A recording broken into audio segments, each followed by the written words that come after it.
আল্লাহ পাক রব্বুল আলামিন কুরআনুল কারীমে সূরাতুল মাউনের ভিতরে ডাক দিয়া বলেছেন, ফাযালিকাল্লাযী ইয়াদউল ইয়াতীম। জোরে বলেন আল্লাহু আকবার। ওয়ালা ইয়াহুদ্দু আলা তুআমিল মিসকিন। জোরে বলেন আল্লাহু আকবার। আল্লাহ রাব্বুল আলামিন আল্লাহর হাবিবকে জানিয়ে দিয়েছেন, ও পয়গম্বর, আপনি ইয়াতীম মিসকিনদের সাথে খারাপ আচরণ করিয়েন না।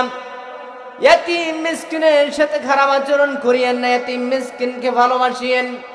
কেননা আমি আল্লাহ পাক রব্বুল আলামিন আমি আপনাকে ইয়াতীমদের সর্দার বানায়া দুনিয়ার ভিতরে প্রেরণ করেছি। সুবহানাল্লাহ। আল্লাহর হাবিব সাল্লাল্লাহু আলাইহি ওয়াসাল্লামকে যখন দুনিয়ার ভিতরে প্রেরণ করবেন, আল্লাহ পাক ডাক দিয়া বলেন, ও দুনিয়ার মানুষেরা, তোমরা জেনে নাও, কোন ইয়াতীম যেন বলতে না পারে, ইয়া রাসূলুল্লাহ, আমাদেরকে আল্লাহ রাব্বুল আলামিন ইয়াতীম বানিয়েছে, এজন্য আমি আল্লাহ পাক রব্বুল আলামিন আমার হাবিবকে আমি আল্লাহ রব্বুল আলামিন ইয়াতীমদের সর্দার হিসেবে দুনিয়ার ভিতরে প্রেরণ করেছি। সুবহানাল্লাহ। আল্লাহর হাবিবকে যখন দুনিয়ার ভিতরে ইয়াতীম হিসেবে যখন প্রেরণ করলেন, আল্লাহর হাবিব যখন ইয়াতীম হিসেবে দুনিয়ার ভিতরে আসলেন, মক্কা নগরের ভিতরে তার মায়ের কোলে হযরত আমিনার কোলে যখন আসলেন, তায়েফ থেকে সাদিয়া গোত্রের কিছু লোকজন আসলেন, বাচ্চাদেরকে নেবার জন্য দুধ মাতারা আসলেন। সর্বশেষ ভাগ্যবতী নারী, ভাগ্যবতী মহিলা হালিমাতুস সাদিয়া আসলেন। এসে আল্লাহর হাবিব সাল্লাল্লাহু আলাইহি ওয়াসাল্লামের দাদাজিকে ডাক দিয়া বলতেছেন, আপনাদের ঘরের ভিতরে কি কোনো বাচ্চা আছে কিনা? আল্লাহর হাবিব সাল্লাল্লাহু আলাইহি ওয়াসাল্লামের দাদাজি ডাক দিয়া বলে, আমার ঘরের ভিতরে একজন বাচ্চা আছে, বেশি টাকা করে দিতে পারবো না, যদি মনে চাই নিয়ে যেতে পারো। হযরতে হালিমাতুস সাদিয়া ডাক দিয়া বলেন, ও প্রাণের স্বামী গো, আমরা তো সর্বশেষ মক্কা নগরীর ভিতরে পৌঁছেছি, সবাই তো বাচ্চাদেরকে নিয়ে নিয়ে চলে গিয়েছেন, কিন্তু সর্বশেষ একটা বাচ্চা রয়েছে, বেশি টাকা করে দিতে পারবে না, তাহলে কি করব স্বামী বলে দাও। হযরতে হালিমাতুস সাদিয়ার প্রাণের স্বামী ডাক দেয়া বলে, অন্তত আল্লাহর হাবিব সাল্লাল্লাহু আলাইহি সাল্লামের অন্তত শিশু বাচ্চার চেহারা যদি ভালো হয়, তাহলে অন্তত আমরা নিয়ে যেতে পারি। সুবহানাল্লাহ। হযরতে হালিমাতুস সাদিয়া বর্ণনা করেন, আমি যখন তাঁবুর ভিতরে প্রবেশ করলাম, প্রবেশ করে আমি দেখতে পেলাম হযরতে আমিনার কোলে আল্লাহর হাবিব সাল্লাল্লাহু আলাইহি ওয়াসাল্লাম শুয়ে আছেন। আমি হযরতে হালিমাতুস সাদিয়া হযরতে আমিনার কোল থেকে যখন আল্লাহর পয়গম্বরকে আমার কোলে উঠালাম, আমার মনে হলো পূর্ণিমার চাঁদ এসে আমার কোলে ধরা দিয়েছে। সুবহানাল্লাহ। আমার বাবাজিরা, আমার ভাইরা, হযরতে হালিমাতুস সাদিয়া বর্ণনা করেন, আল্লাহর হাবিবকে যখন আমার কোলে উঠালাম, আমি দেখতে পেলাম পূর্ণিমার চাঁদ এসে আমার কোলে ধরা দিয়েছেন। আমি আল্লাহর পয়গম্বরকে নিয়ে যখন বাড়ির দিকে রওনা হয়ে গেলাম, যেই গাধাটা দুর্বল গাধা ছিল, সবার আগে আমাকে মক্কা নগরী থেকে তায়েফের ময়দানে সাদিয়া গোত্রের সবার আগে এই গাধাটা আমাকে বাড়ির ভিতরে পৌঁছে দিয়েছেন। সুবহানাল্লাহ।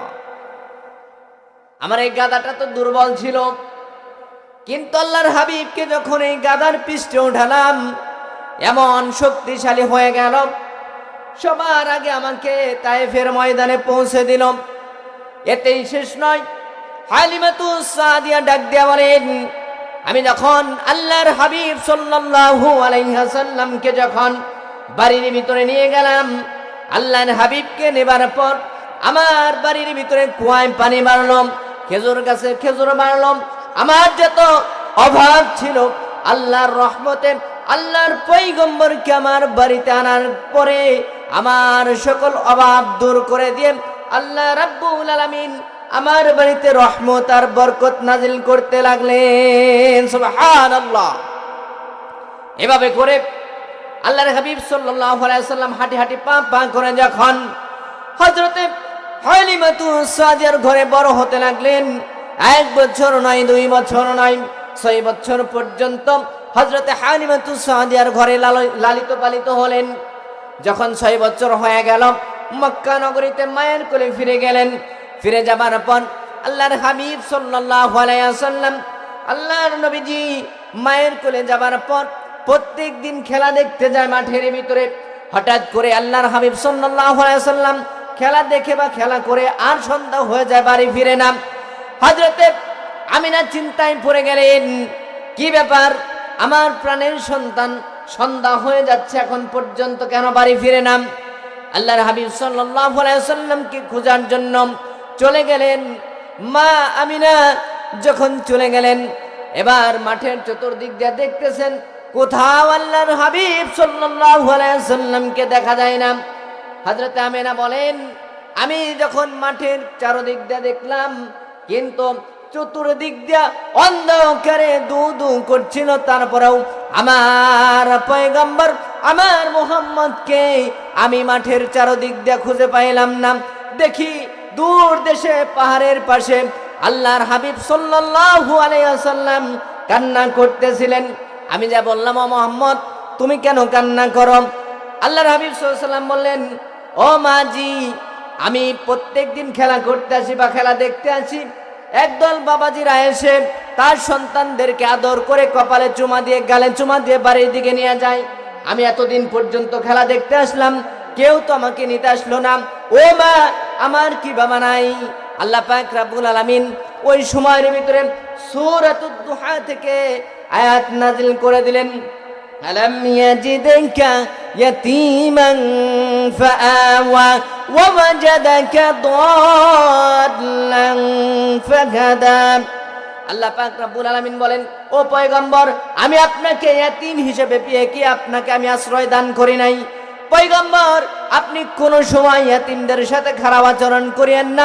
ইয়াতীমদের মাথায় যে ব্যক্তি হাত রাখবে, ইয়াতীমদেরকে ভালোবাসবে, আমি আল্লাহ পাক রব্বুল আলামিন ঘোষণা দিয়ে দিলাম, আমার হাবিব সাল্লাল্লাহু আলাইহি ওয়াসাল্লামের সাথে সরাসরি জান্নাতে প্রবেশ করায় দেব। সুবহানাল্লাহ।